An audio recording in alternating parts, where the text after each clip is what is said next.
Pinky.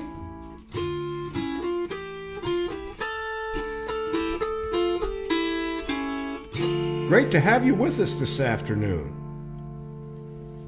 Thanks for stopping by. I am coming around and sitting. You gave me the clock. Very good. Sorry to be late. You're I fine. had to get this. All right. And Deborah Lynn Brace McGinnis. Hello, Hi, Debbie. George. And Ivan is here. Hi, George. And Hello, Lynn Ivan. from sunny Pennsylvania. Hello. Welcome, everyone. Ziggy is here. Hi, George and Lynn. Hello, Ziggy. And Deborah says, hi, Lynn. Hi. I was a moment or two late there, but I am here now. Yeah, it's great to have you all. Hello, Lulu. Lulu doesn't feel well No, her today. stomach is making noises. She's got the tummy rumbles. Yeah. And Pinkie Pie, I mentioned, didn't I? Yes, Yes, you okay. did. So I'm going to... Is it time? Yes, I think it's 1:02. It's time. Okay. We need to... Let me fix the... Whoa. See if there's a way to do... to fumble. Okay, I got it. Okay. And Pinky said, we'll try to remain online as long as I can, as the reception is terrible in my area and I keep falling off. Oh, no. I'm sorry to hear that. Yeah. Well, we hope that you that the internet gods will be kind. Yes. Yes. Today, we are doing a show called Old Friends, New Places. And this is songs that I've played a lot on the show and off. But I'm playing them on my new Tahoma Autoharp from Pete Daigle. And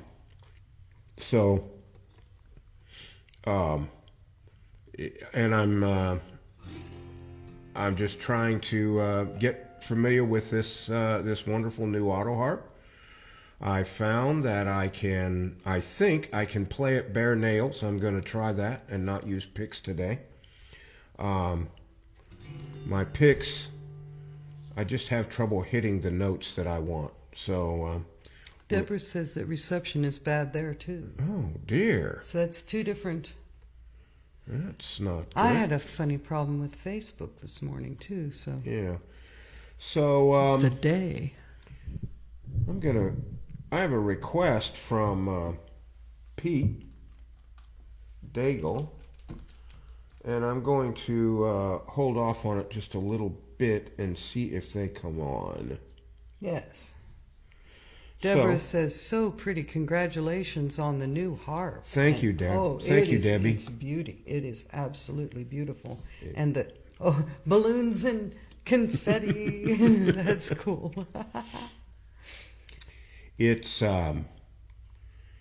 the latest creation from Pete Daigle, and the top and frame is all one piece of pin block, like they put in pianos to hold the tuning pins, and it has acoustical channels carved through it to maximize the sound resonance. The back is oakum ply, instrument grade from France. It's got Schreiber strings. It's got fine tuners, which is something I've never had before. And it has a wonderful sound. So we will just start right up here. Bob says, Bob Hale. Hey, Hello, Bob. George and Lynn. We are watching you. You and Brenda. Hello. Several X's referring to kisses. We have one on order. Well, Good. congratulations. I think you'll really like it.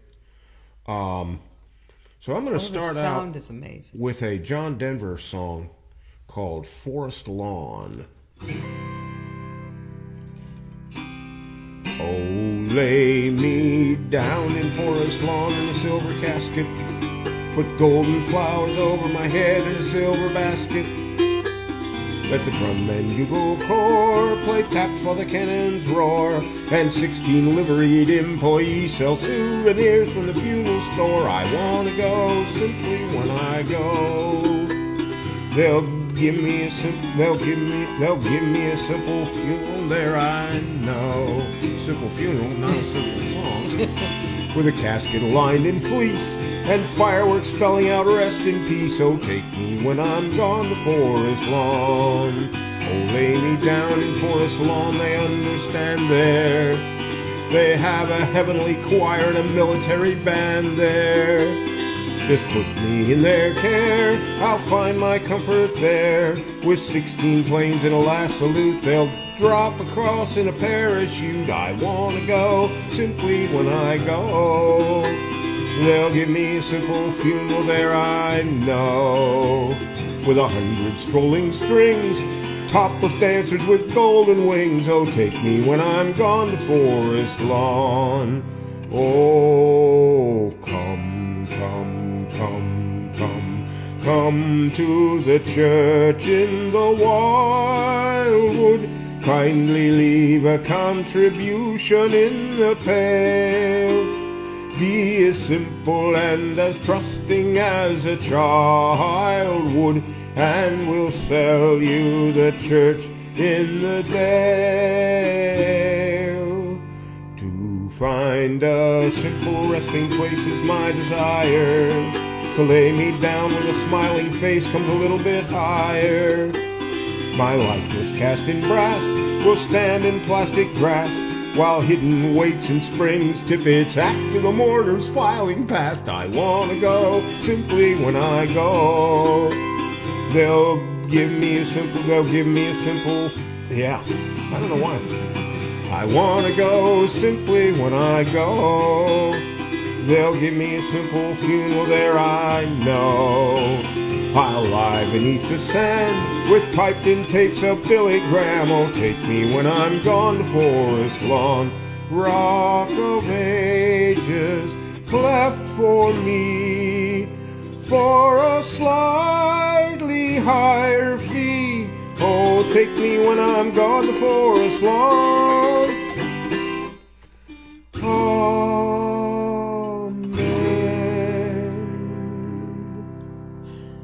Hillary Robinson. Hello, Hillary from says, Northern Ireland. Yeah, she said, "Hi, George and Lynn, just in time to hear Tom Paxton."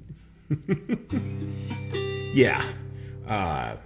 John Denver had the hit with it, but Tom wrote it, I believe. Did Tom write? Yeah. Yeah. That's a good song. Here is a song that was written by Dick Feller, who has a very odd sense of humor, for sure.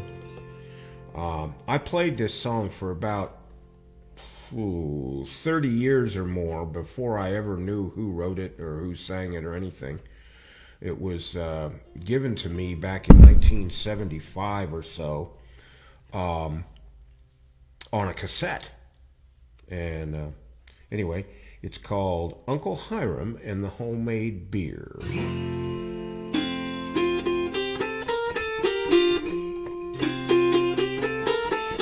I can't get going today here.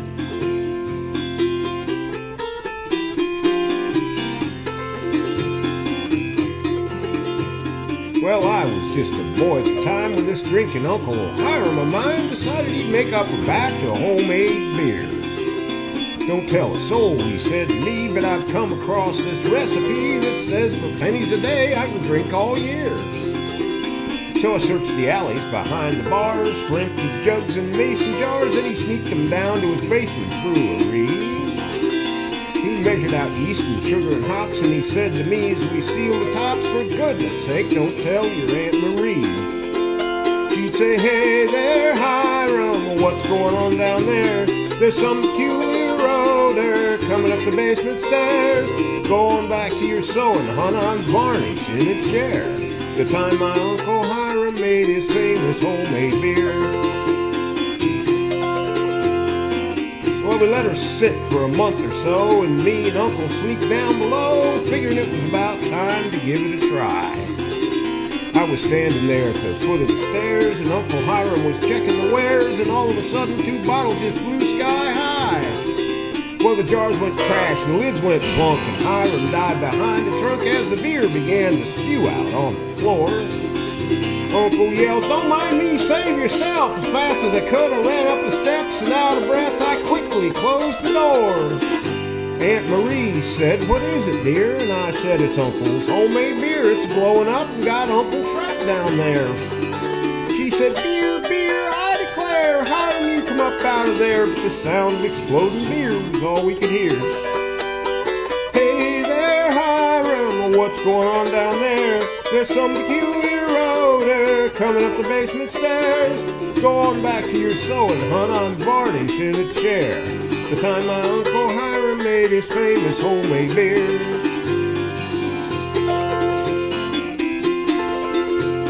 It sounded like a war for a day and a night. Them bottles just blew up left and right, till finally we just heard one here and there. Aunt Marie took a comforter and holding it up in the front of her, with me behind, we went on down the stairs. Well, the place was a mess, to say the least. The walls were sticky and it smelled like yeast, and the glass and the lids and the beer were all around. It had been quite a battle, there weren't no doubt, but when we commenced to looking about, Uncle Hiram was nowhere to be found. Auntie cried out, "Hiram, oh poor dear, he's been killed by jar beer. I warned him a drink, but he never listens to me." Then I popped the lid on the antique trunk, and there, soaked in beer, blind, running drunk, was the late lamented love of Aunt Marie. And he said, "Rather than see it all go to waste, I figured I might as well give it a little taste." I reckon I tasted about 43 jars of beer. Y'all just go on, 'cause I'm staying right down here. Hey there, Hiram, what's going on down there? There's some peculiar odor coming up the basement stairs. Go on back to your sewing, hon, I'm varnished in a chair. The time my Uncle Hiram made his famous homemade beer.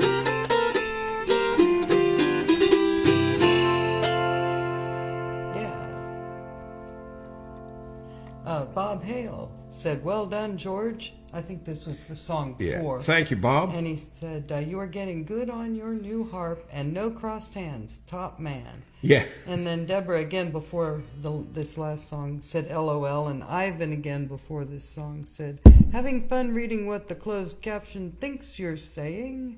And Bob came along and said, Brenda asking, "Do you have a pickup on your new Tahoma?" I do. Bob and I are undecided whether to have Pete install one. Well, I'd rather have it and not need it than need it and not have it for the price. It's not that much more. And I hope to play with some, out there in the world one day. And if I'm going to do that and get over crowd noise and things, I've got to have some amplification. So I went ahead and got the pickup. I have a little guitar amp that I've been playing with. It sounds really good. I've hooked it up to a PA system and to that guitar amp, and it's a very rich tone, very natural. Mm-hmm. It doesn't sound electrified at all. Right. So if you can add that at this point to your order, and finance permits, I would strongly recommend that you do it.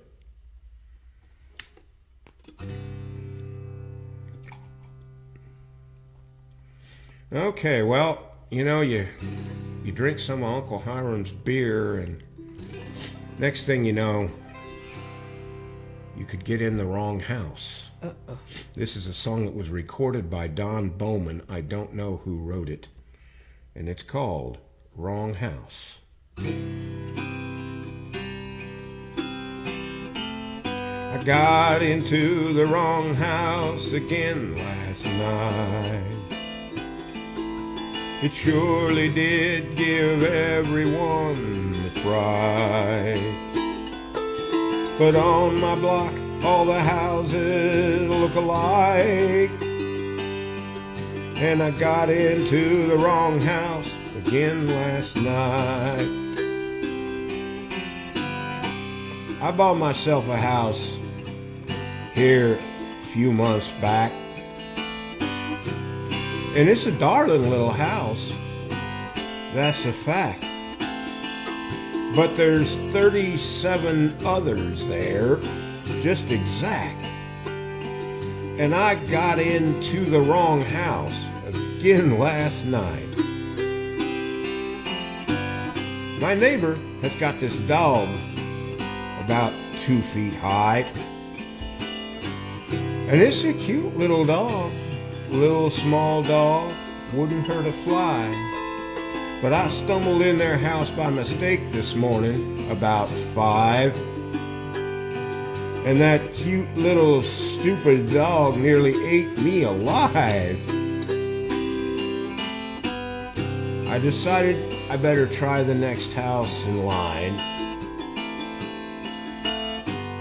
And I was skipping tippy-toe across the lawn, double time. Have you ever been hit in the throat with a dirty clothesline? By the way, if you should find a set of teeth out there, they're mine, my teeth. I came in last night and I felt like I had 2 heads. And I was sneaking in the house when I heard this sweet voice say, "Bill, darling, why don't you put out the cat and come to bed?" Which shook me pretty good, 'cause my name's Fred. I went up to the next house and rang the bell. And this man about 8 feet tall answered the door and said, "What the?" And I said, "Well, I was just passing by, kind of in the area, and I thought I might just visit a spell." But he wasn't too neighborly. He threw me out the back door and called me some names. So I went to sleep in the next house I saw, 'cause they all looked the same. I woke up this morning in the doghouse, and my head was just pain. And there was a silly kid looking in the door yelling, "Gravy train." I got into the wrong house again last night. It surely did give everyone the fright. But on my block, all the houses look alike. And I got into the wrong house again last night. Doggone it anyway. I got a couple comments here. Oh, good. Bob said, "Thank you, George. I think we will ask for a pickup to be fitted based on your comments." And Jerry Burgess is here. Hey, and Jerry. Said, "Evening, friends. Sounds great as always, George." And Amber, one of my favorites, she said. And Polly Daigle found it. "Hi, George and Lynn. Sounding great. Good to have you. Good to Welcome, have welcome." you. I have a song just for you guys. Yes. In fact, let me Yeah. see if I can get back up to it. Okay. Pete requested this song last time, and I didn't know it, but I found it and I learned it. It's called "The Wreck of Old Number 9", and it was written by David Grace George in 1927 about a wreck that really happened. Oh, wait, George, Polly said, "Don't play it yet. Pete is walking the dog." Oh, okay. So hold All right. off. We will hold off God, then, yes. and when Pete gets back, we'll play it. Yes, indeed. Harpo has to have his go outs. Yes. And I saw a thumbs up that Ivan sent up a bit ago after Polly. Thank you, Ivan. Said, "Sounding great," and then he got a thumbs up from Ivan. Yeah, this Autoharp sounds better every day I play it. Yes. And the strings are finally starting to settle in so that it stays very close to in tune, and that's getting better every day too. And I've discovered just yesterday that I can play it bare nails Yes. without picks and still get enough sound out of it to sound good and everything. And I don't have to dig so hard at the strings that I chip my nails. So I made a quantum leap yesterday for what I'm able to do now. This next song is a Ray Stevens song, and it was written by Buddy Kalb. It's called The Higher Education of Old Blue.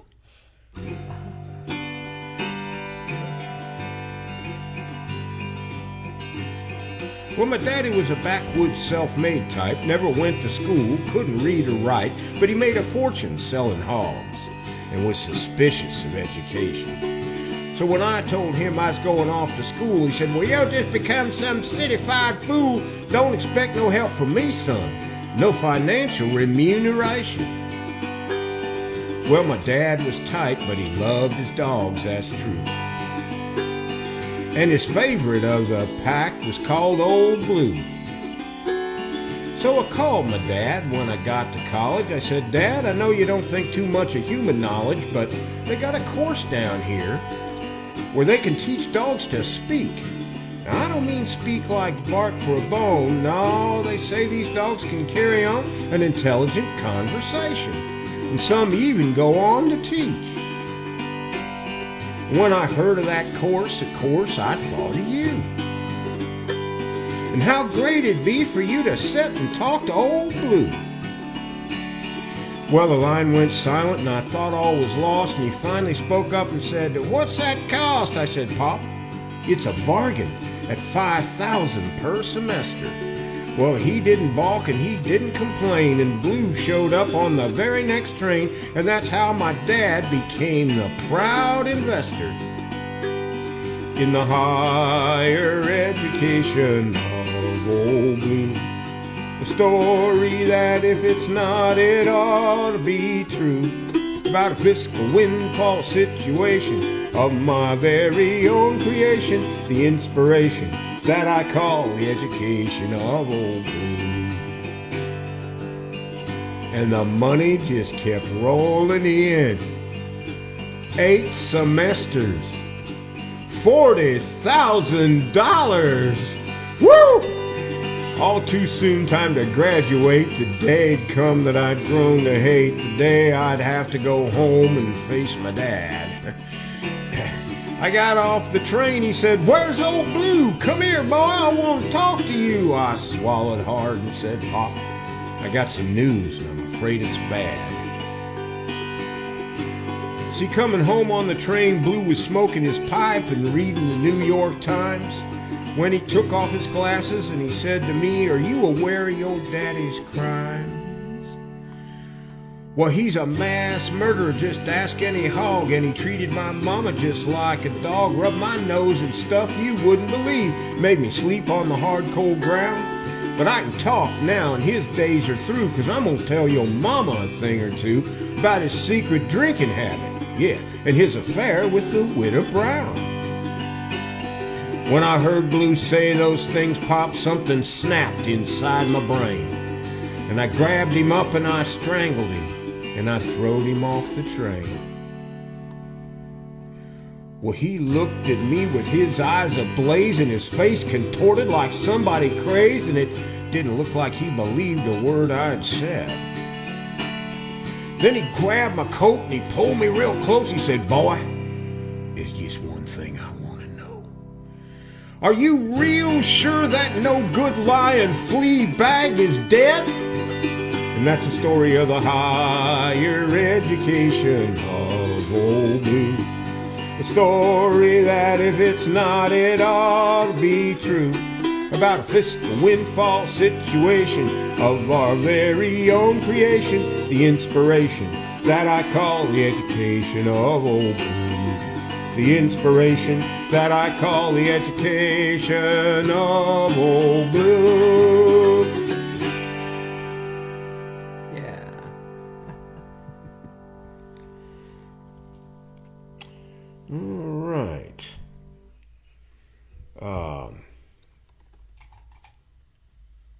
Don't know if he's back. I don't know if Pete's back. They'll tell us when he Yeah. gets back, I'm sure. And, you know, and I have his song. Where are we here? Okay, I know where we are. Here's another song that I believe was written by Dick Feller, and it was sung by Roger Miller, and it's called "The Day I Jumped from Uncle Harvey's Plane."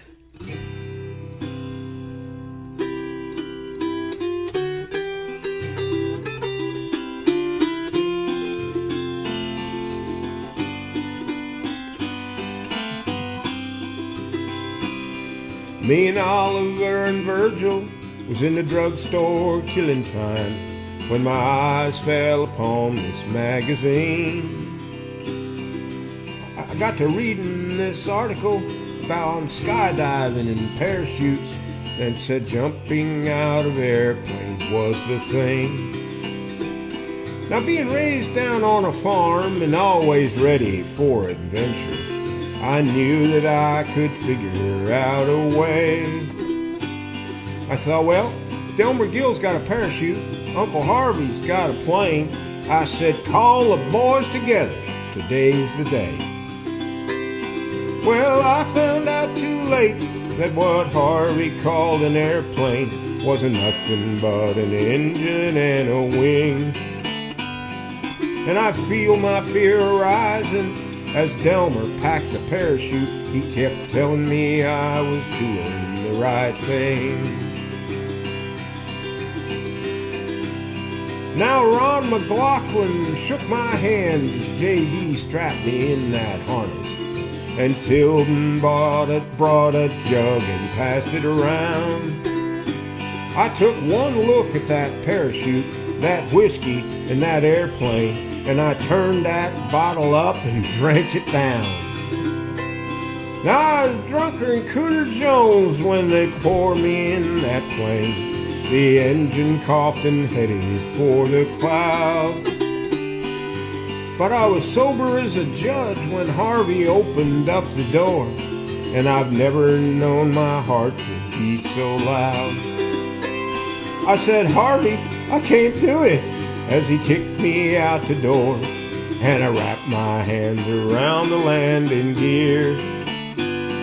And I was holding on real good till Harvey stepped upon my fingers, and Virgil heard me scream from way down there. Well, I thanked God and Delmer Gill when my parachute finally opened. I said, hell, there ain't no use in being afraid. I went crashing through the hen house, scattering chickens and breaking eggs, and I kissed the ground and fainted dead away.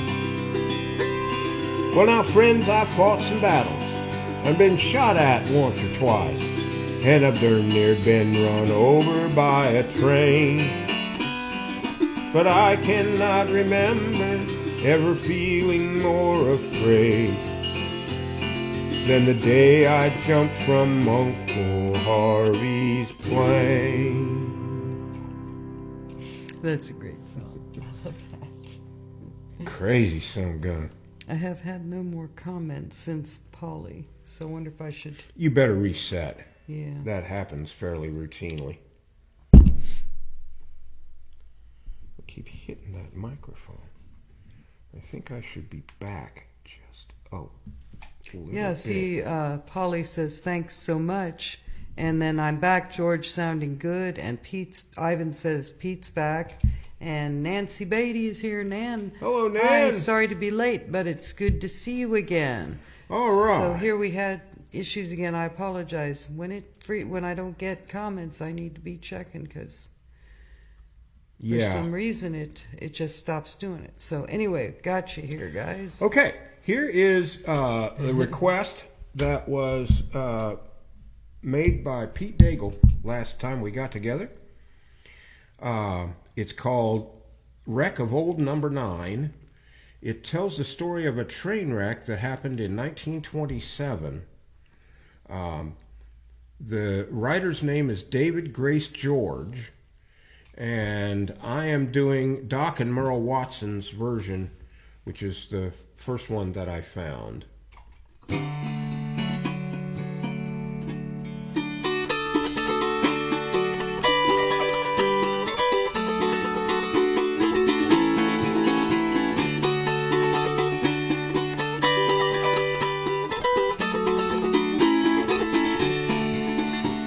One dark stormy night, not a star was in sight. The north wind came howling down the line. There stood a brave engineer with his sweetheart so dear, and his orders to pull number 9. She kissed him goodbye with a tear in her eye. The joy in his heart he couldn't hide. The whole world seemed bright, for she told him that night that tomorrow she would be his blushing bride.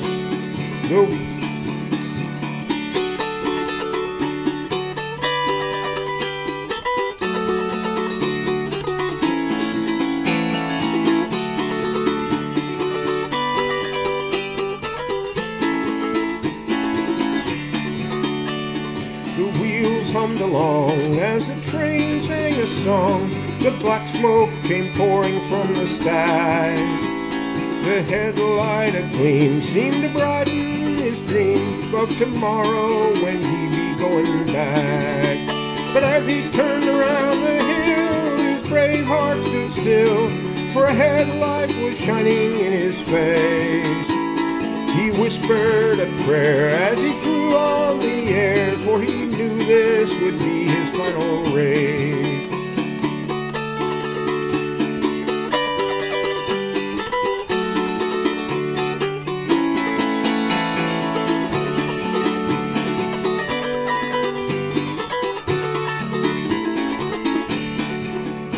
In the wreck he was found, lying there on the ground, and he begged them to raise his weary head. As his breath slowly went, here's the message he sent to the sweetheart that he had planned to wed. There's a little white home that I built for our own, where I knew we'd be happy, you and I. Dear, I know you've been true, so I'll leave it all to you till we meet at the Golden Gate goodbye.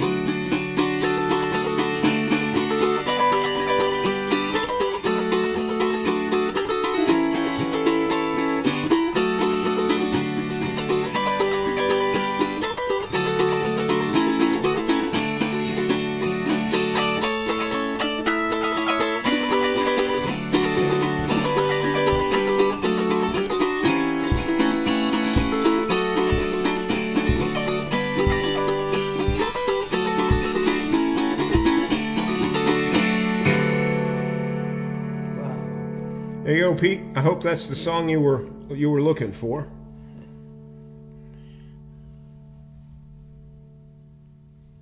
Let's see here.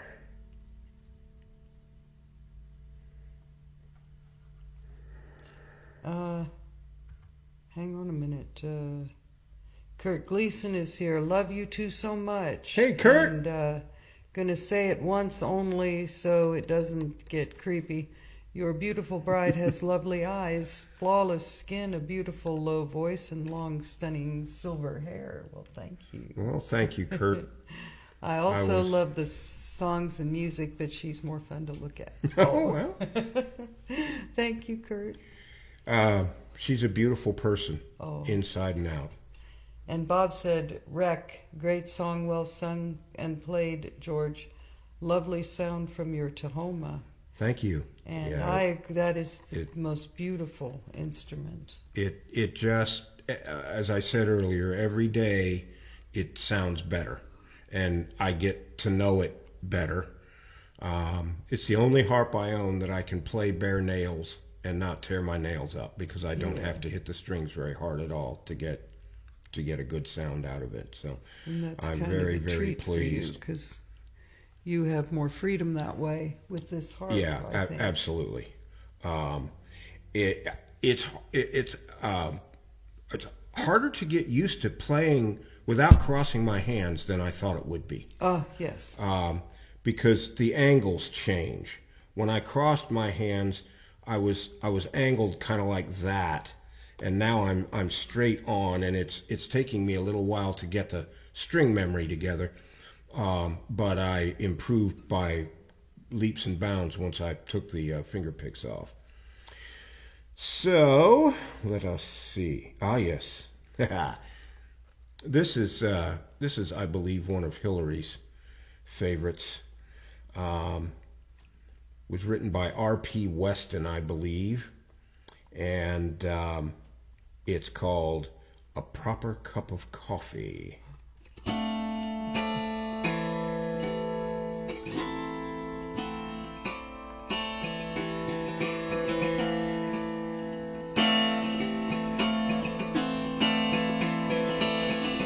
Sultan sat on his oriental mat in his harem in downtown Persia. He took a sip of coffee, just a drip, and he said to his servant, "Curse ya, oh, curse ya, curse ya, curse ya. Well, that's the worst cup of coffee in Persia.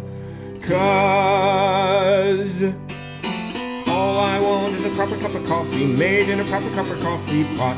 I may be off my dot, but I want a proper coffee in a proper cup of pot. Iron coffee pots and tin coffee pots, they are no use to me. If I can't have a proper cup of coffee in a proper cup of coffee pot, I'll have a cup of tea."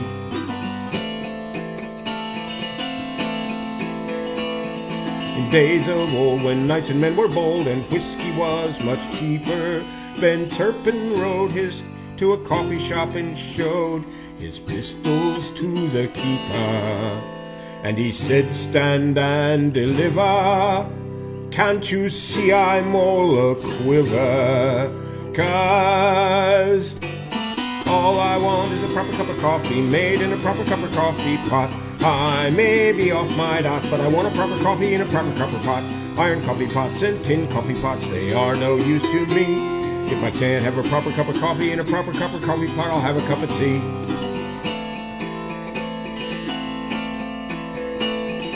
Bonaparte found that he was in the cart when he lost that Waterloo fight.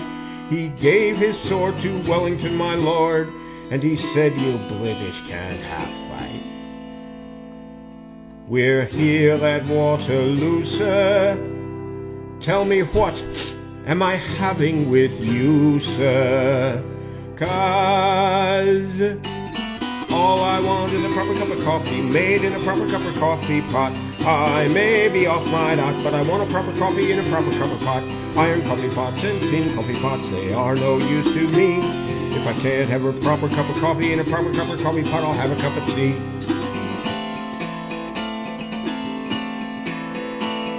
King Solomon and his queen would carry on, so we read in the ancient scandals.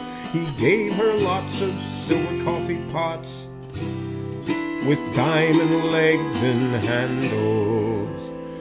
Said the Queen of Sheba, "I'd rather have any old tea bag. 'Cause all I want is a proper cup of coffee made in a proper cup of coffee pot. I may be off my dot, but I want a proper coffee in a proper cup of pot. Iron coffee pots and tin coffee pots, they are no use to me. If I can't have a proper cup of coffee in a proper cup of coffee pot, I'll have a cup of tea.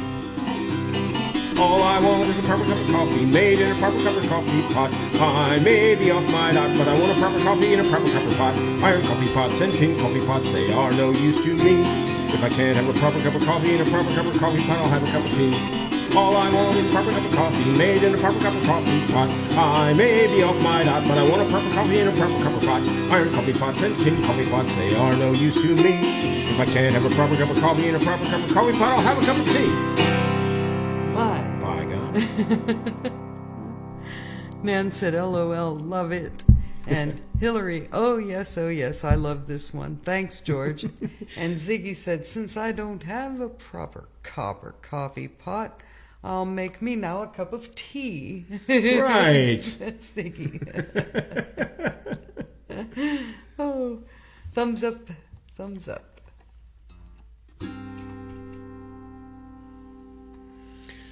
All right, here's another song about some of the trouble you can get into when you drink a little too much. Oh, wait, I got another. Oh, Yeah, okay. Pam Kennedy. Oh, hi, Pam. I'll still take my coffee over tea, don't care what it's perked or made in. And Bob Hale said, brilliant. Thank you, Bob. I'm sorry there. I have to keep renewing to keep the comments fresh. Every 2 or 3 comments I'm doing that, and I find more. Okay. So We'll have to... I don't know what's going on with Facebook today. I've been having trouble Yeah, well, on my it's in computer one and of on its here. moods. The children are throwing a tantrum up there. Maybe mood. Yeah. If I wrote code the way they do, I wouldn't have been writing code all my life, that's for sure. That's true. But maybe sanity will prevail someday. I hope. Oh.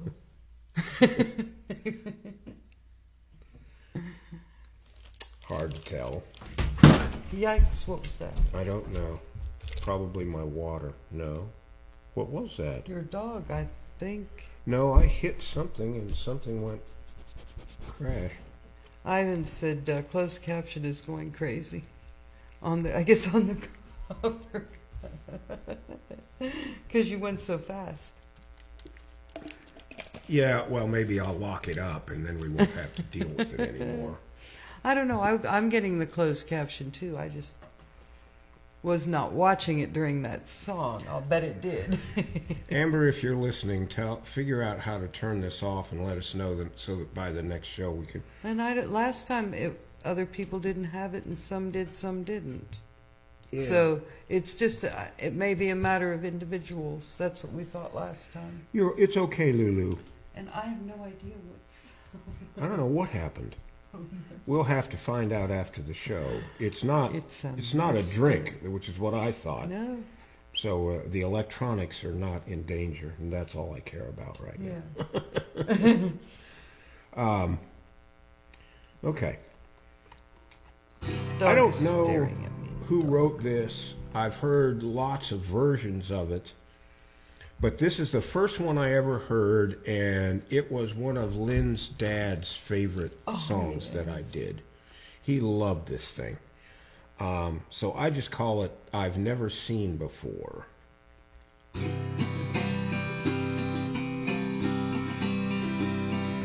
I came home the other night as drunk as I could be, when I saw a horse in the stable where my horse ought to be.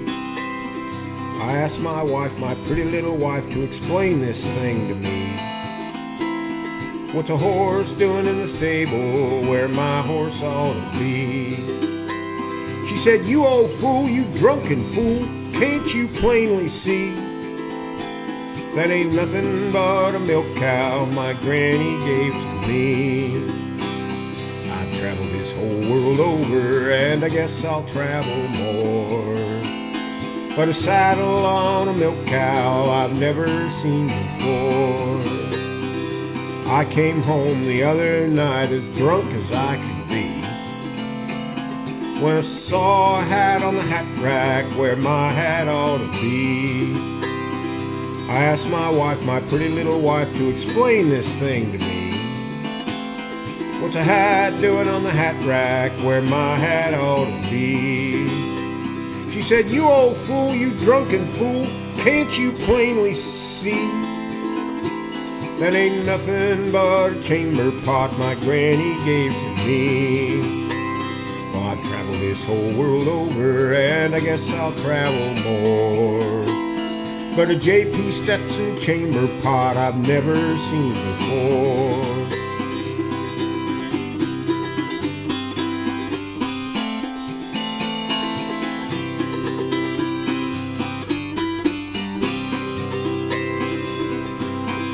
I came home the other night as drunk as I could be, when I saw some pants on the chair where my pants ought to be. I asked my wife, my pretty little wife, to explain this thing to me. What the pants doing on the chair where my pants ought to be? She said, you old fool, you drunken fool, can't you plainly see? That ain't nothing but a dish rag my granny gave to me. world over, and I guess I'll travel more. But a zipper on a dish rag I've never seen before. I came home the other night as drunk as I could be, when I saw a head on the pillow where my head ought to be. I asked my wife, my pretty little wife, to explain this thing to me. What's a head doing on the pillow where my head ought to be? She said, "You old fool, you drunken fool, can't you plainly see? That ain't nothing but a melon my granny gave to me." Well, I've traveled this whole world over, and I guess I'll travel more. But a mustache on a melon I've never seen before. Yep. Unusual for sure. Hillary said, in Ireland, that song is known as Seven Drunken Nights.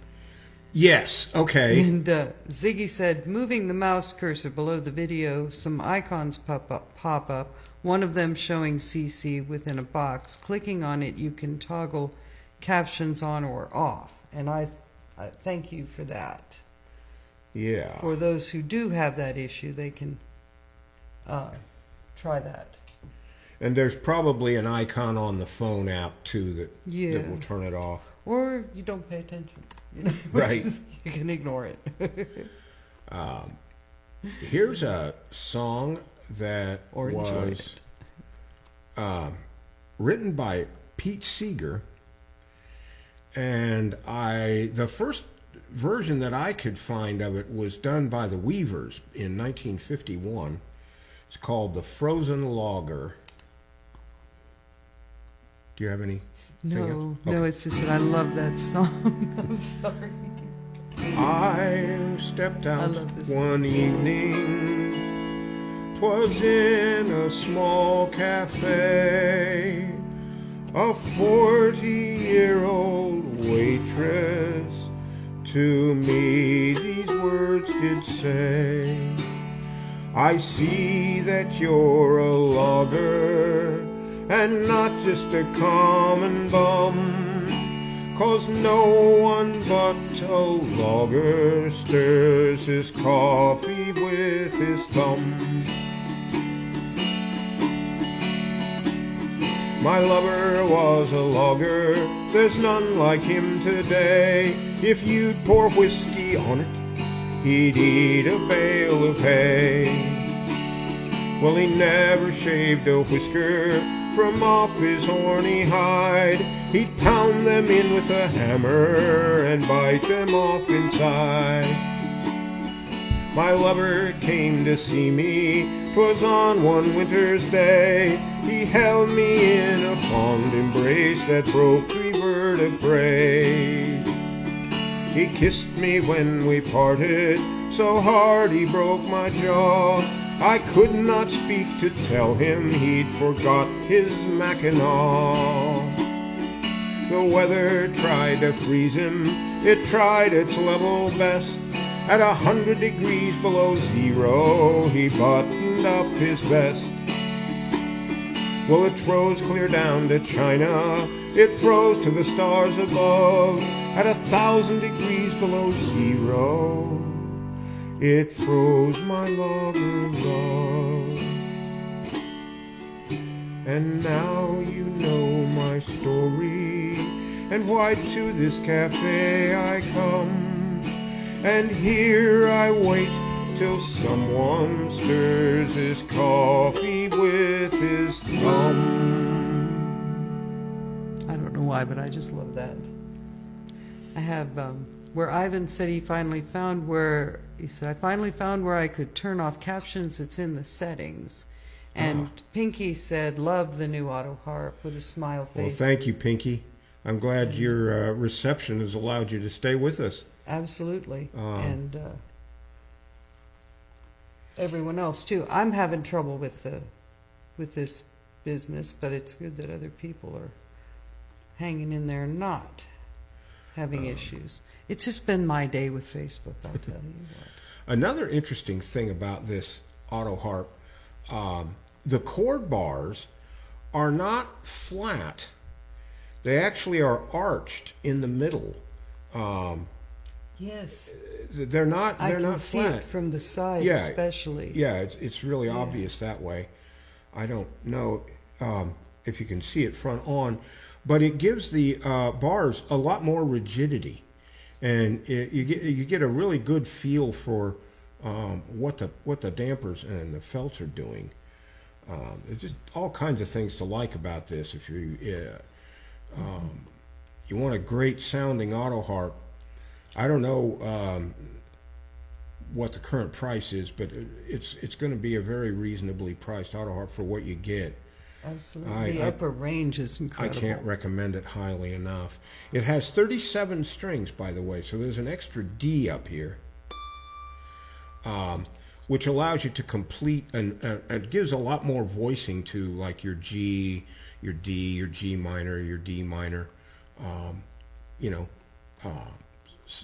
chords like that. So Pinky said, George and Lynn, you have brought great comfort to so many people, especially in the last 2 years. Thank you so much, with many exclamation points. But you're welcome. We're glad to do it. And we were actually doing this a year before the pandemic. Yeah. So we were at the right place at the right time. We really were. To be able to go ahead and that's been a blessing for us too. We've met a lot of good friends here. Absolutely. This has just been a tremendous experience for us too. Here is a song by Ray Stevens called "The Dog Song." The Dog Song. Yeah. She said, "I'm tired of being treated like a dog. I'm out of here." When I heard those words, it really made me prick up my ears. I know she's been mistreated, but what she said is wrong. If he'd have treated her like a dog, she'd have never gone. Like roll around and play with her on the floor down in the den. Taking her for nice long walks, giving her a bath and then dry her off, rub her tummy, scratch her behind her ears. Well, I'll bet you a bag of kennel ration that she'd still be here if he had only treated her like a dog. Happy ever after would have been their epilogue. She'd have never strayed away from home. She'd have wagged her tail and tagged along if he had only treated her like a dog. He calls me prince, treats me like a king. When it comes to her, I don't know why he can't do the same doggone thing. Like wash her dish and water bowl every night like he does mine. Compliment her, give her little treats from time to time. Let her out all on her own every now and then.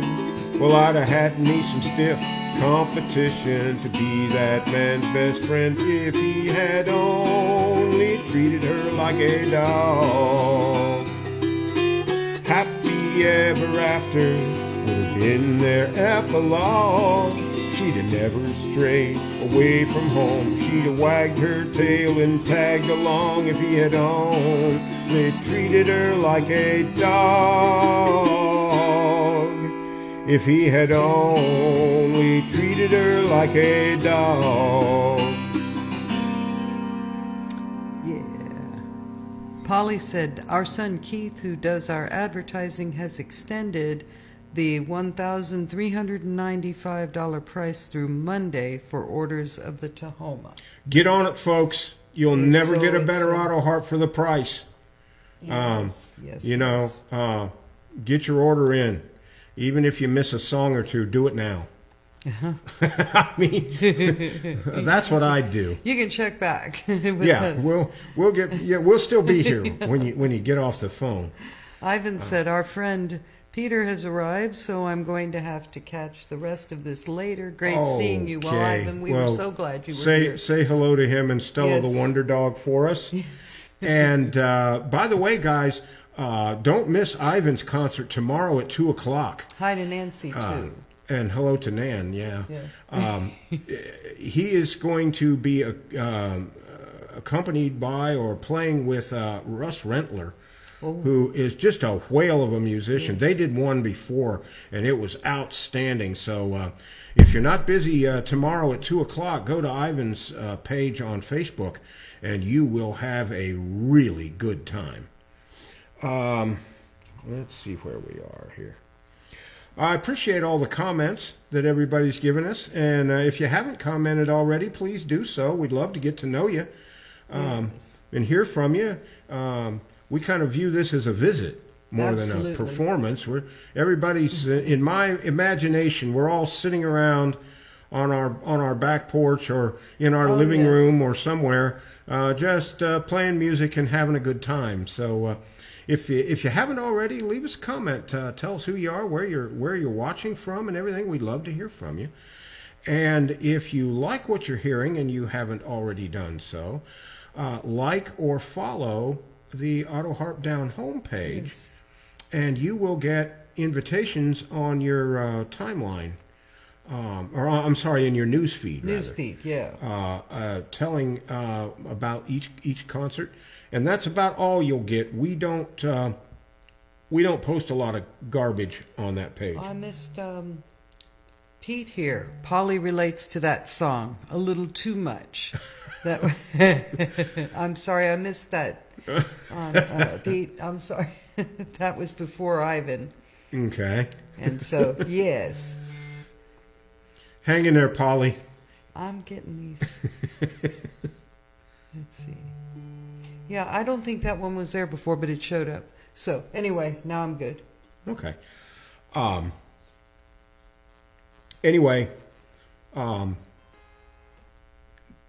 Grab if you will like or follow this page, then you'll get a word whenever we do a performance or post a video. We're here every other Saturday at 2 o'clock Eastern Time for a couple of hours of fun and music and good fellowship and all of that. There will be one that we'll miss in June because we'll be at the Mountain Laurel Autoharp gathering.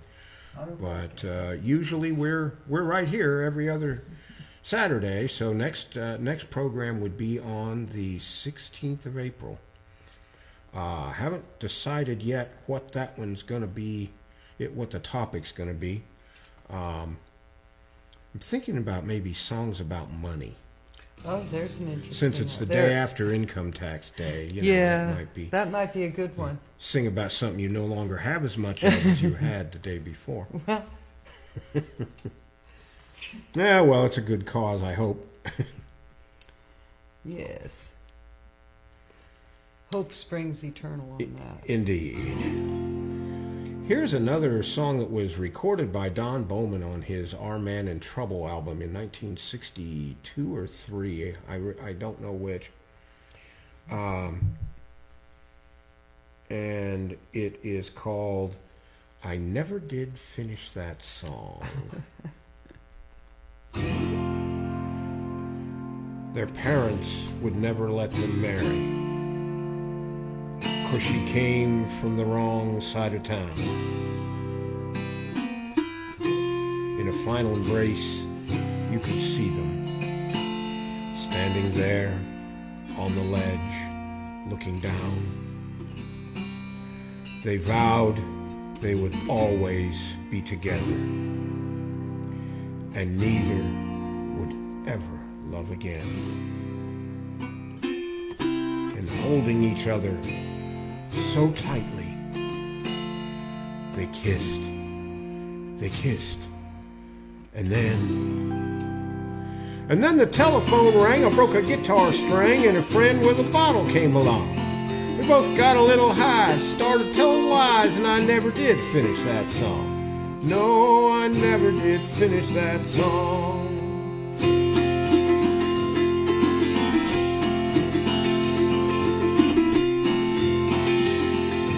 Johnny was the pride of the beach. All the surfer girls knew him on sight.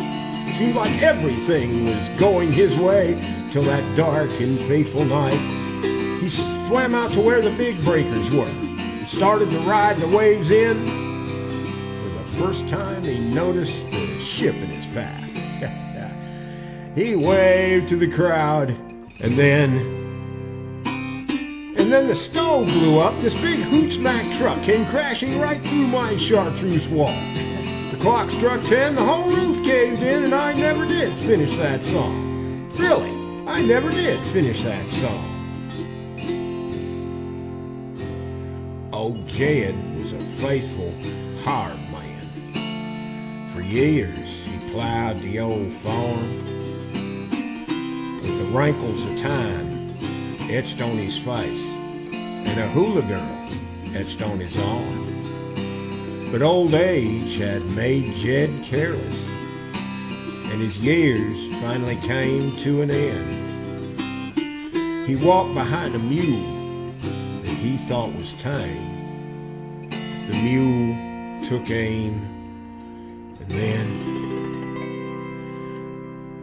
and then the sky got black and the windows cracked and a big tornado come along. Boy, the whole house rocked and the landlord knocked, and I never did finish that song. No, I never did finish that song. I promised myself when I started this song that I'd write it all the way to the end. But I never did. Oh, no. Yeah. I've been checking no more. Never did finish that song. So,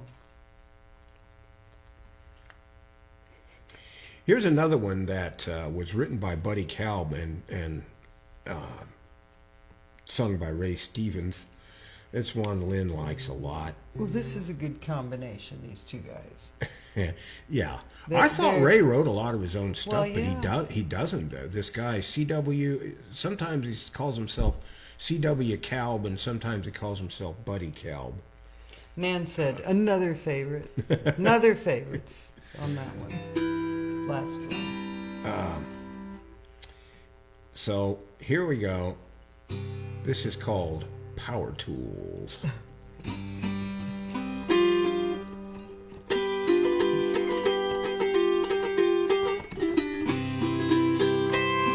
Now some folks say grown-up men are still just little boys, and really the only difference is the price of our toys.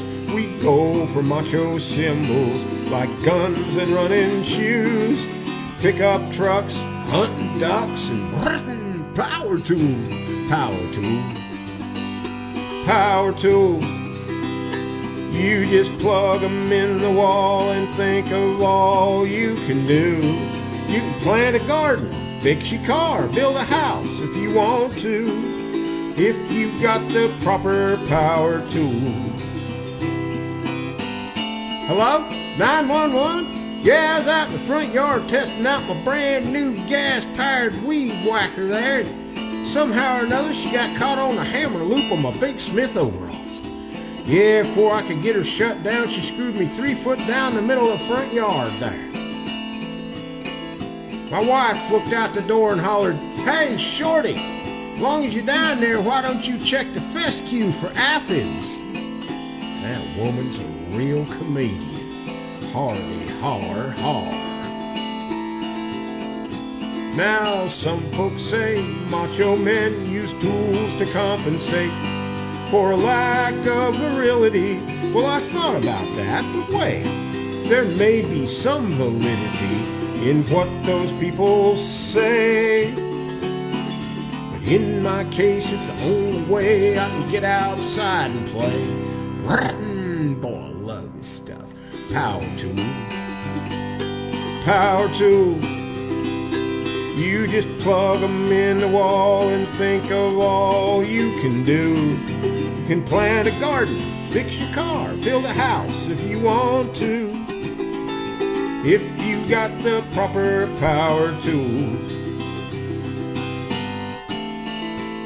Hello? Emergency? Yeah, I was out in the garden testing out my brand new direct drive rototiller there. Somehow or another, the rawhide lace on my red goose work boots got tangled up in that outboard tiller time. Yeah, before I could get her shut down, she drove me plumb across the front lawn up under my neighbor's Toyota 4x4.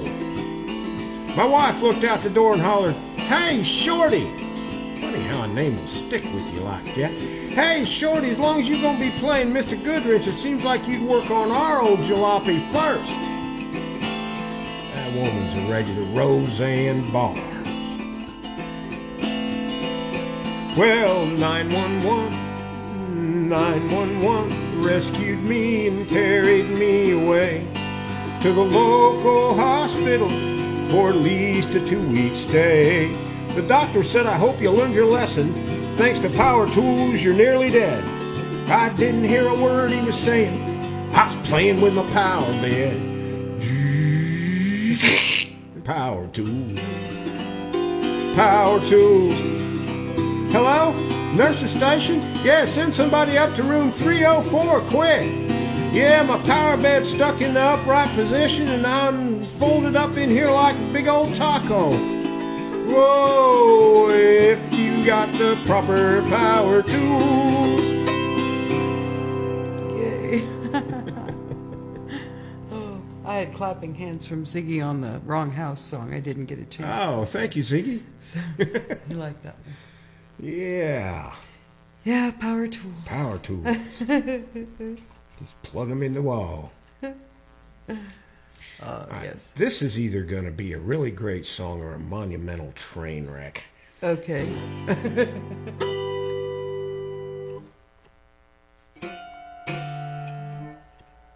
Starting out like a train wreck.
Nan had said LOL on the last song, and on this one, Ziggy said, "You are dueling the Autoharp with the Autoharp, and doing so you are doing great, fabulous, magnificent." Thank you, Ziggy. And Bob Hale said, "Wow," and Hillary said, "Wow."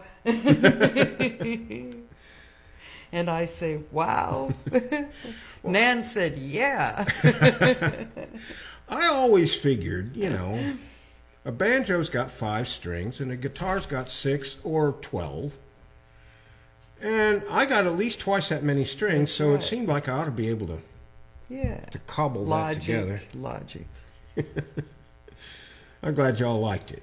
Bob said, "Your fingers must be sore after that." No. Especially not with this Autoharp. And I know I'm doing a running commercial for this thing, but I got all of that out of this by just touching, comparatively speaking, just touching the strings. Playing this Autoharp as opposed to playing one of my Oscar Schmidts is like driving a sports car instead of a truck. Yeah. Okay? That's the impression I get. I keep losing control of the sports car, but I managed to keep it on the road. Yeah, and I'll get better as time goes on. Oh, goodness. Where are we here? Oh, here's a song that John Denver recorded. It's called Grandma's Feather Bed.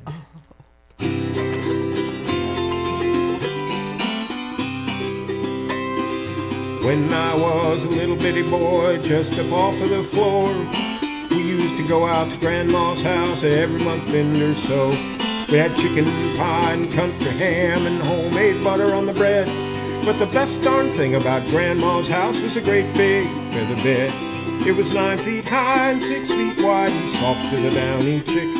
It was made from the feathers of 4 to 11 geese, took a whole bully cloth with a tick. It would hold 8 kids and 4 hound dogs and a piggy we stole from the shed. We didn't get much sleep, but we had a lot of fun on Grandma's feather bed.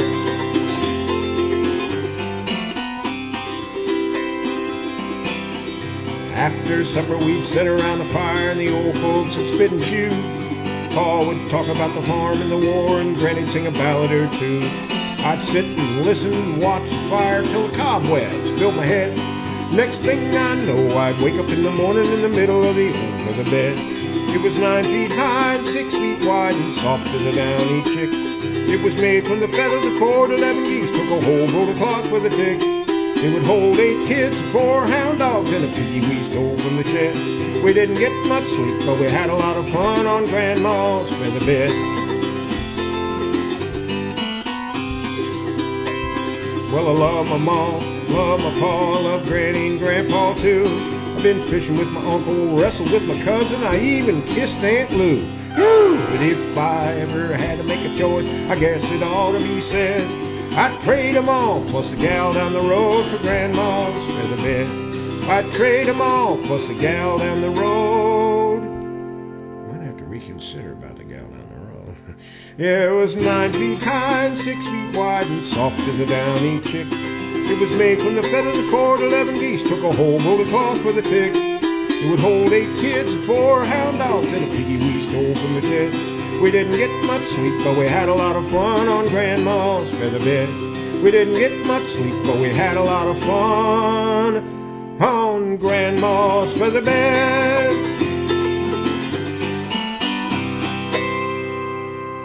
Nice. Nice. Huh. All right. Did John Denver write that song? I don't know if he wrote it, but he sure knew how to sing recorded it. Yeah, he made a hit with it. He sure did. But I don't know who wrote it. Whoever did, that's a good song. Oh, there's the Lulu. I think he did it on his Back Home Again album. I'm not sure. I think that's where I heard that. Yeah, I'm pretty sure that's exactly where it was. We did a whole John Denver tribute way back a long time ago. There's somebody to see you. Hi, are you feeling better? I haven't heard any tummy growls lately. Yeah. Lulu. For those of you who may be tuning in and haven't seen this before. This is my faithful and trusty guide dog, Lulu. Yes. She's a black lab, and we've been together, be 10 years in May. So, coming right up here. You don't look that old. No, you don't, dog. People say that. No, she does not. She can still bounce, too. She can. She still bounces when it's time to eat. When she was a young pup, she could jump our 4-foot fence from a standing start. Well, and over one way and back over the other, because she got her Kong stuck in the fence. She got her toy stuck in the fence, and she couldn't get it out. She couldn't get it, so she was on one side of the fence, leaped up and landed on the other, leaped up and landed on the other. Wasn't her name Leaping Lulu? Yeah, on her AKC Lulu papers, part of her name is Leaping Lulu. She has one of those fancy AKC names. It's got a million ancestors in it and everything else. But she's apostrophe S to all of those Leaping Lulu. She is from Irish bloodlines of the Labrador Retriever. That's why she got the small, thin muzzle and head, not the big square head like the American labs have. And she might be either the best or second best guide dog I've ever had. So that's her story. Yes. Here's a song that was written by Shel Silverstein and recorded by the Chad Mitchell Trio way back in the 60s. That's a neat combination. And it's called The Hip Song, or It Doesn't Pay to Be Hip.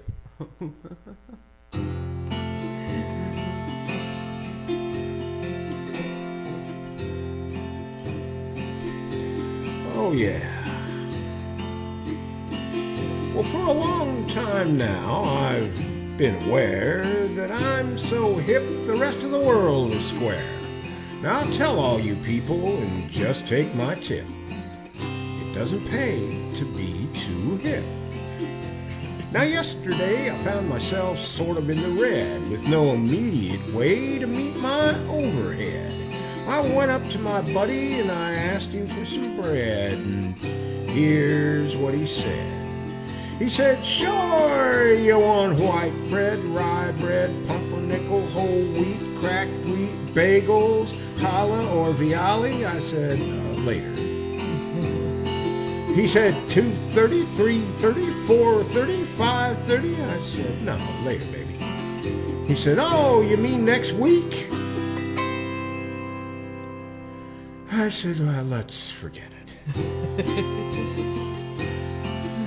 Well, I went on uptown to see a man. Heard he had a little stuff on hand. I said, tell me, baby, can you spare some pop?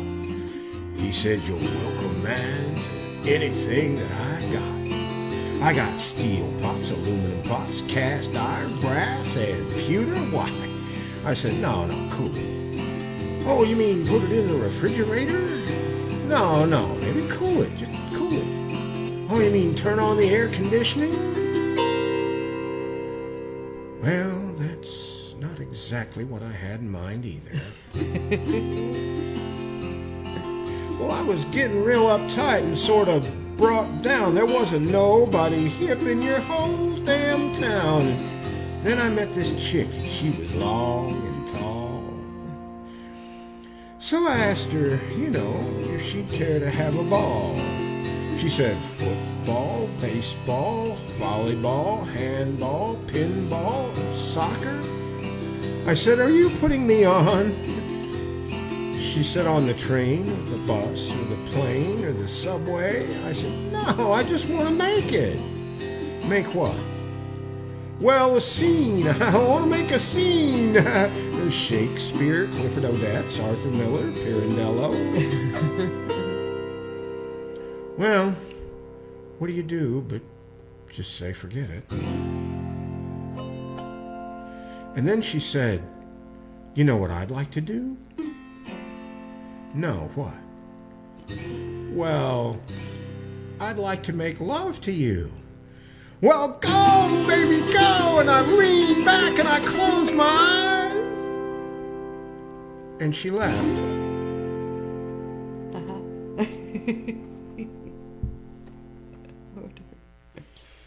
Definitely some communications problems. Just for a that little young bit, yeah.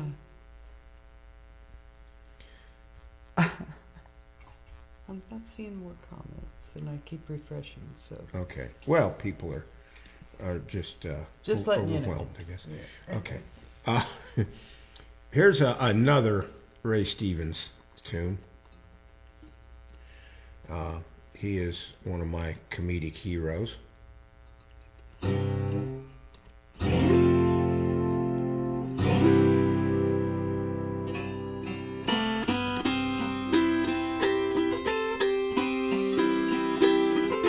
When I was young, I'd take a trip every summer down to Mississippi to visit my granny in her antebellum world. I'd run barefooted all day long, climbing trees as free as a song. One day, I happened to catch myself a squirrel. I stuffed him down in an old shoebox and punched a couple holes in the top, and when Sunday came, I snuck him into church. I was all the way back in the very last pew, showing him off to my good buddy Hugh, when that squirrel got loose and went totally berserk. What happened then was hard to tell. Some thought it was heaven, some thought it was hell, but the fact that something was among us was plain to see. As the choir sang, "I surrender all," the squirrel crawled up Harv Newman's coveralls. Harv leaped to his feet and said, "Something got a hold on me!" Yow! The day the squirrel went berserk in the first self-righteous church in that sleepy little town of Pascagoula. It was a fight for survival that broke out in revival. They were jumping pews and shouting hallelujah. Harv hit the aisles, dancing and screaming. Some thought he had religion, some thought he had a demon, and Harv thought he had a weed eater loose in his Fruit of the Looms. He fell to his knees to plead and beg, and the squirrel ran out of his breeches leg, unobserved, to the other side of the room.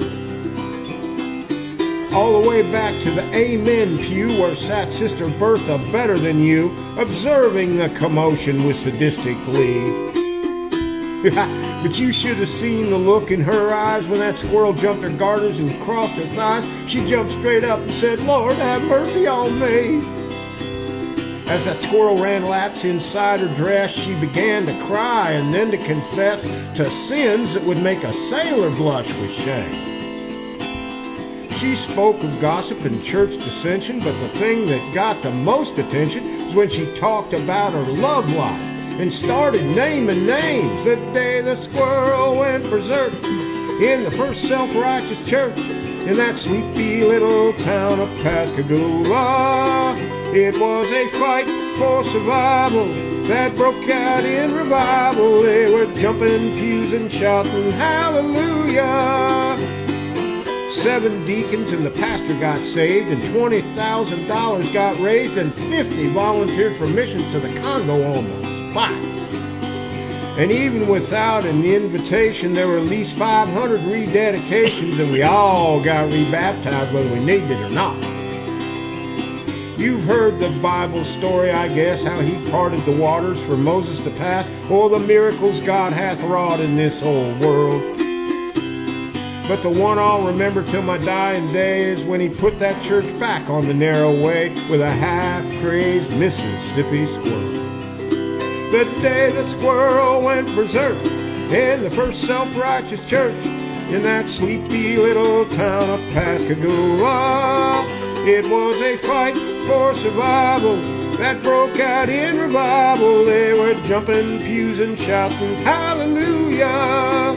The day the squirrel went berserk in the first self-righteous church in that sleepy little town of Pascagoula. It was a fight for survival that broke out in revival. They were jumping pews and shouting hallelujah.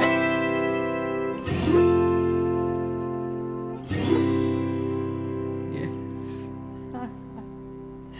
Nan said, "Love it," with a squinty-eyed laughing face, and I love that. And Pinky said, amazing how you remember all the lyrics to these songs. Cute song, George.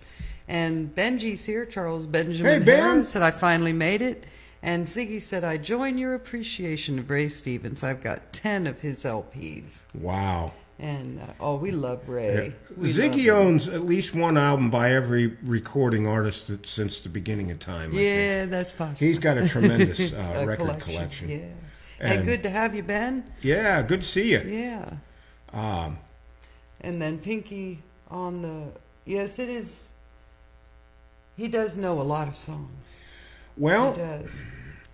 I can't see to read lyrics like everybody else does, so really about the only thing I can do is memorize them.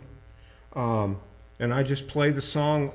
I play a recording of the song over and over and over, and I get the lyrics when I can from the web, so that I can kind of read along too. Yeah. With my, I have a piece of software called a screen reader that speaks everything that comes up on my computer screen, so I can use Get hints and such. to get lyrics and Yeah. that sort of thing.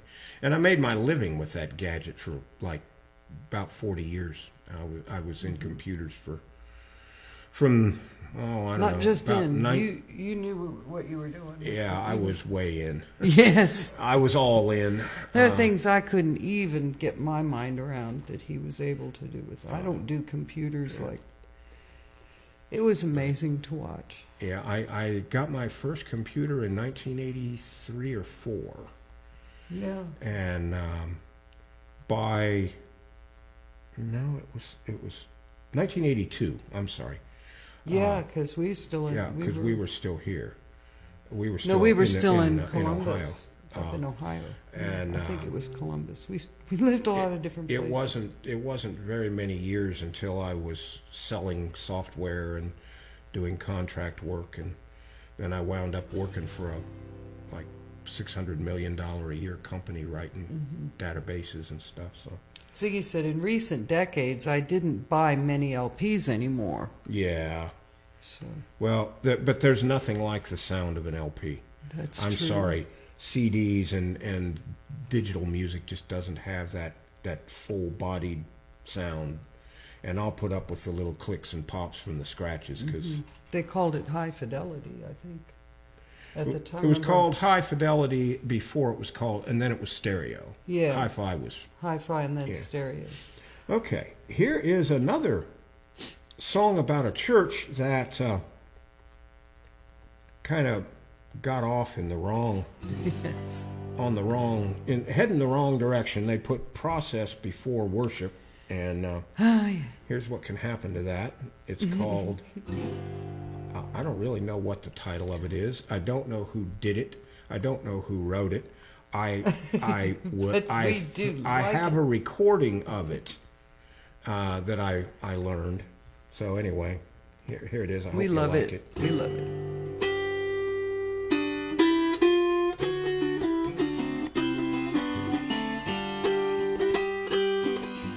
Funny thing happened on the way to church the other Sunday. Billows of smoke came rolling from the door. I ran up to tell the leading deacon something needs done 'cause the church is on fire for sure. And he said that's a point well put and a timely suggestion.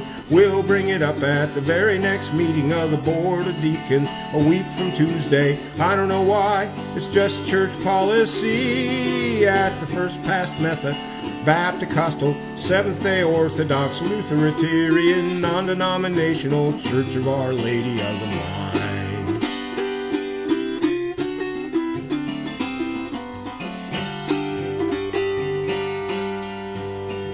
We all got together the next Sunday in a tent bought and paid for by the building fund.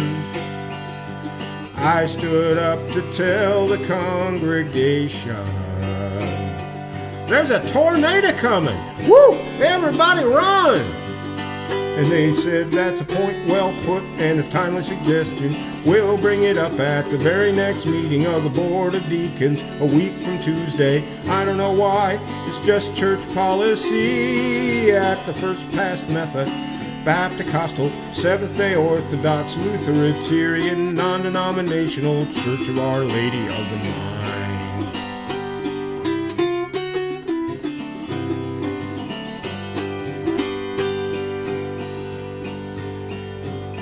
We held an open-air service the next Sunday, and the clouds rolled back and the sun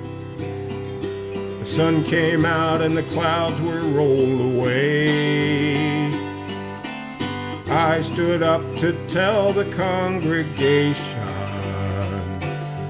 lift up your heads, for the Lord has come today.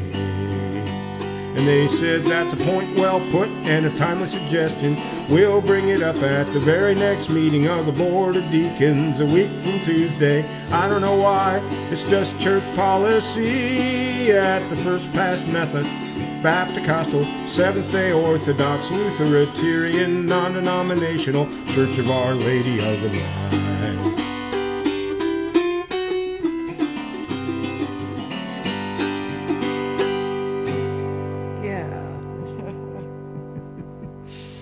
Those folks just can't get out of their own way. No.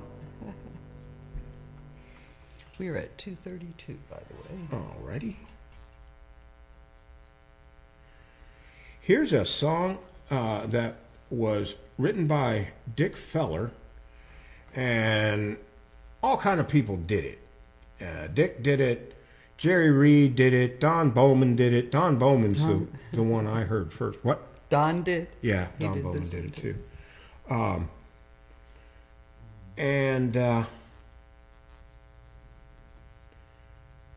Anyway, I really like this, and I don't deal with these devices much anymore, but I assume that they probably still have this. This is called the Coin Machine Song.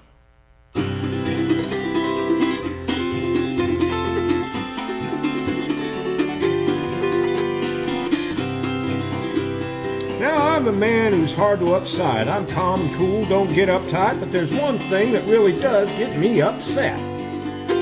It's them coin machines, them nickel and dimers, them out of order and work one-timers and no good money-grabbing rip-offs. I mean, you get a case of the late-night munchies and whip out the money for some peanut crunchies, put it in the slot, make your selection and nothing. So you push and shove it.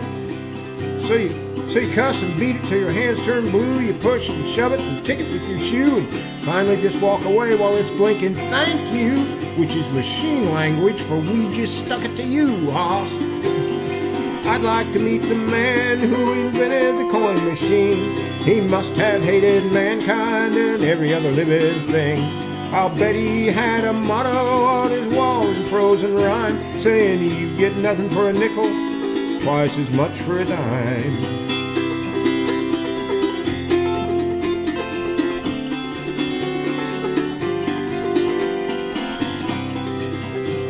They'll offer you soft drinks, cigarettes, cigars, barbecue potato chips, and all kind of candy bars, peanuts, popcorn, Cracker Jack, and Red Hots. You can pay $1 for a quarter comb, get a throwaway razor, a shot of cologne, or a bad shoe shine. Damn thing even polish your socks. But the worst ones are the ones with the fronts of glass. You see what you want, but you can bet your donkey there ain't nothing short of a blowtorch gonna get anything out of there. And how about them ones on the men's room wall? You know the ones, boys, you've seen them all. When you lose money in one of them devils, you're too embarrassed to complain, and all you can do is go home by yourself and talk to it. I'd like to meet the man who invented the coin machine. He must have hated mankind and every other living thing. I'll bet he had a motto on his wall in frozen rhyme saying you get nothing for a nickel, twice as much for a dime.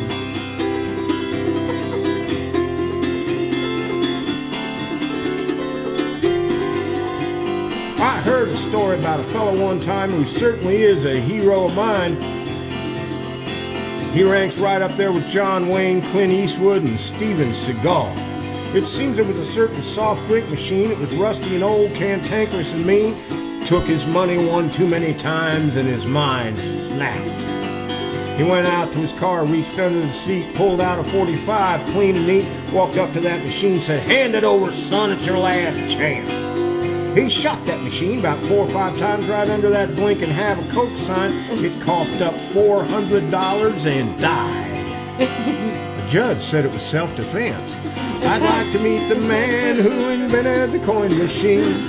He must have hated mankind and every other living thing. I'll bet he had a motto on his wall in prose and rhyme, saying you get nothing for a nickel, twice as much for a dime.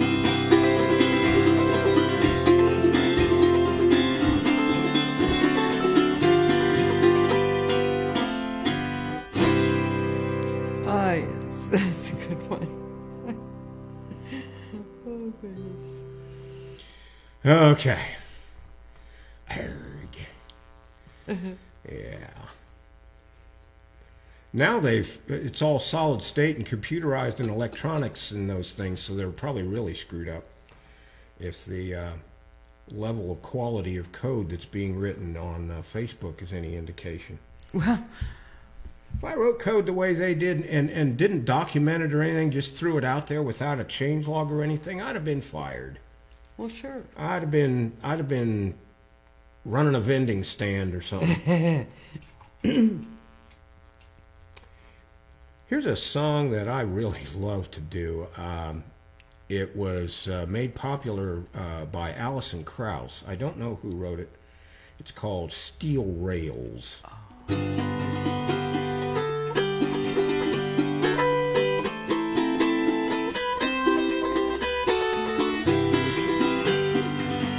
Steel rails, chasing sunshine round the bend, winding through the trees like a ribbon in the wind.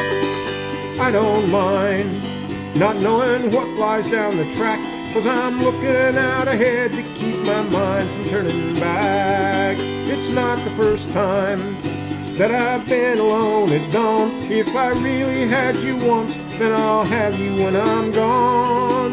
Whistle blowing, blowing lonesome in my mind, calling me along that never-ending metal line.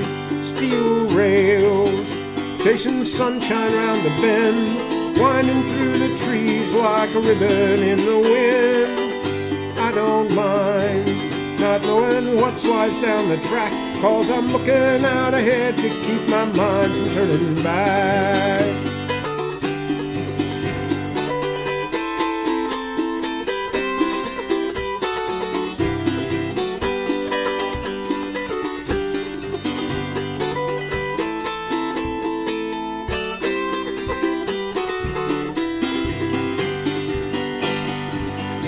Sun is shining through the open boxcar door, lying in my mind with all the things I knew before. I've lost count of all the hours, days and nights, but the rhythm of the rails keeps the motion in my mind. Steel rails, chasing sunshine round the bend, winding through the trees like a ribbon in the wind. I don't mind not knowing what lies down the track, 'cause I'm looking out ahead to keep my mind from turning back. Yeah, I'm looking out ahead to keep my mind from turning back. Yeah, that's one of my favorites. Steel rails. Still not getting comments, and I've gotten back and forth. I don't know how to reset it any more than I do. I got hearts a little while ago, not long ago. Well, it's probably So it's all probably fine. right. Comments usually taper off near the end. Yes.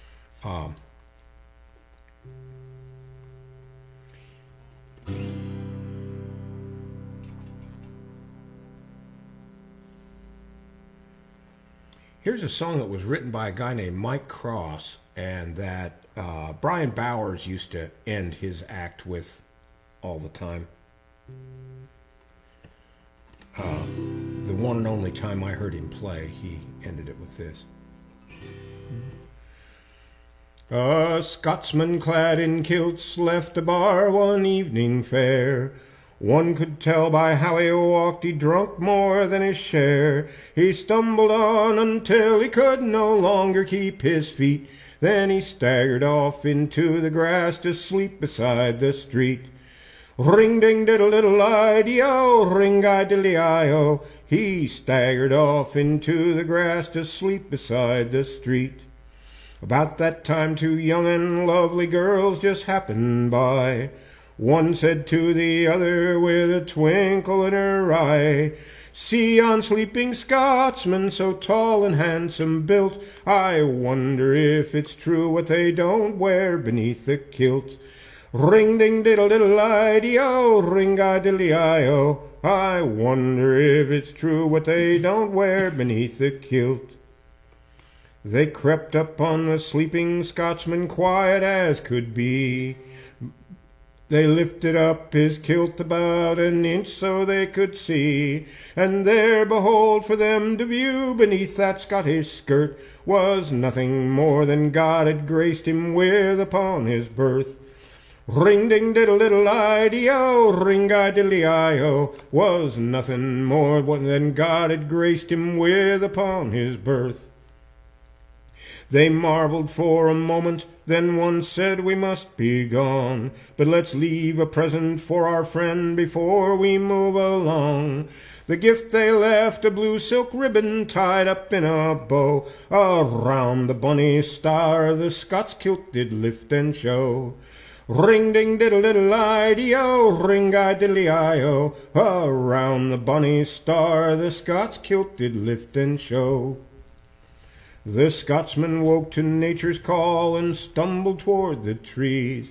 Behind a bush he lifts his kilt and gawks at what he sees. And in a startled voice he said, "Oh, what's before his eyes? Och, lad, I don't know where you been, but I see you won first prize."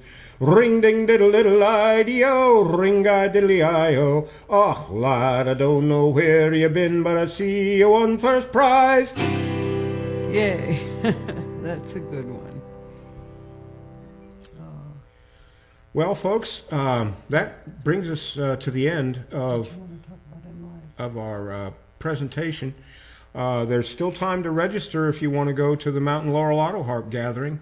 Go to mlag.org, and Mike Poole and his folks will get you signed up. And thanks to your generosity, I'm going to be able to go this time.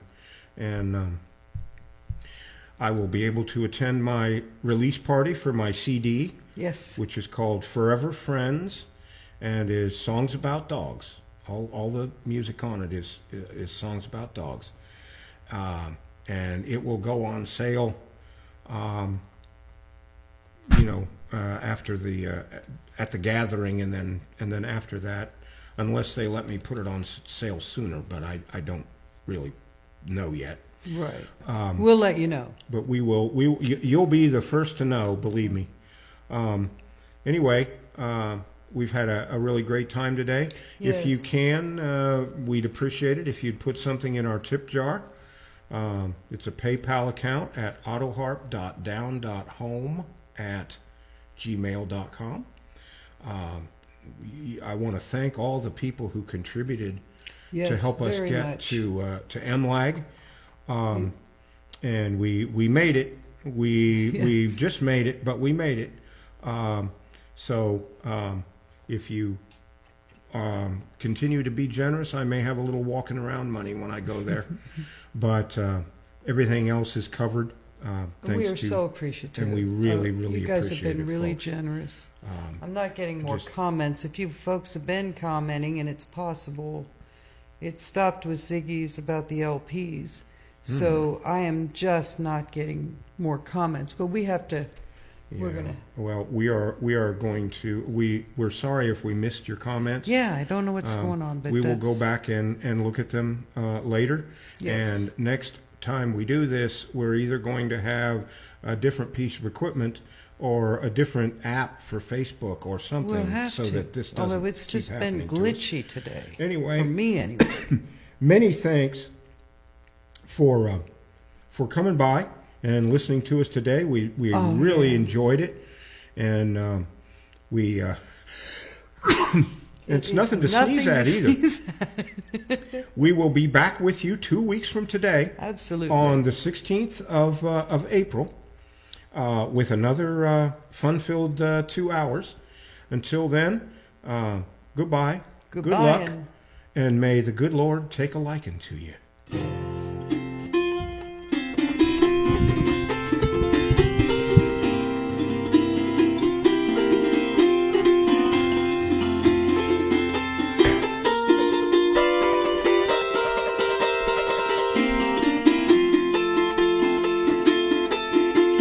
Well, now it's time to say goodbye to George and all his kin.